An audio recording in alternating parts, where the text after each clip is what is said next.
আজকে আদিবা বাহিরে গিয়ে কি কেনাকাটা করলো তো সবকিছু নিয়েই থাকছে এই ব্লগে।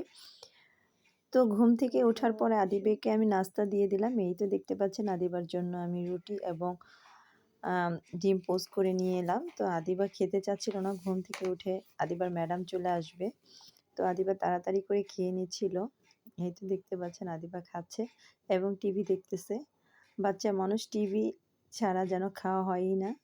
তো আদিবা এই তো রেডি হয়ে নিচ্ছিল, ম্যাডাম পড়িয়ে চলে গেছে। তো আজকে সকালে আদিবার প্রাইভেট ছিল, সকালে ম্যাডাম চলে আসছিল আদিবাকে পড়ানোর জন্য। তো পড়ানো শেষ হওয়ার পরে আদিবা সব কিছু আদিবার টেবিলটা গুছিয়ে নিচ্ছিল। এই তো দেখতে পাচ্ছেন আদিবা সুন্দর করে টেবিল গুছিয়ে নিল। তো আদিবাকে আমি বললাম চলো এখন আমরা বাইরে বের হব। এই তো আদিবা এই ফ্রেশ হয়ে মুখে ক্রিম দিচ্ছিল। তো আদিবা বলতেছে আমি নেভিয়া সফট ক্রিমটা ব্যবহার করি।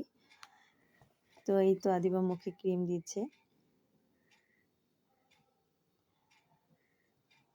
তো এখন আদিবা বলতেছে আমি লোশন দিব। তো এই তো দেখতে পাচ্ছেন এটাও নেভিয়া লোশন, তো এটা আদিবা ইউজ করে। তো এখন আদিবা মাথার চুল আঁচড়াবে। এই তো দেখতে পাচ্ছেন আদিবা আসলে নিজের কাজ নিজে করতে পছন্দ করে। তো আমরা চলে আসলাম সাভার সিটি সেন্টার। তো এখানে আসলাম কি করব তো এটা দেখতেই পাবেন আপনারা ব্লগে। তো আমরা যাচ্ছি, আমাদের সাথে আছে ঋতু।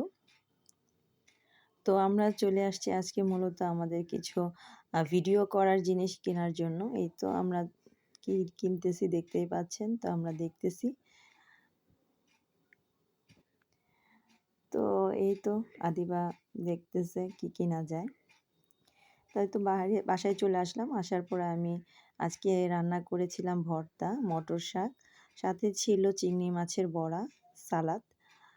তো এছাড়া আমি সবজি রান্না করেছি পুঁটি মাছ দিয়ে। এই তো দেখতে পাচ্ছেন। তো আদিবার জন্য আমি একটু বিরিয়ানি রান্না করেছিলাম। তো আদিবাই তো বিরিয়ানি নিচ্ছে, বিরিয়ানি খাবে। তো আদিবা সবজি পছন্দ করে না, তারপর ওকে চেষ্টা করি সবজি খাওয়ানোর জন্য। তো এই তো দেখতে পাচ্ছেন আদিবা খাবার খাচ্ছে। তো আদিবা বলতেছে বিরিয়ানি আদিবার খুবই ফেভারিট, তো আদিবা খুব পছন্দ করে। তো বলতেছে অনেক মজা হয়েছে। এই তো দেখতে পাচ্ছেন আদিবা খাবার খাচ্ছিল।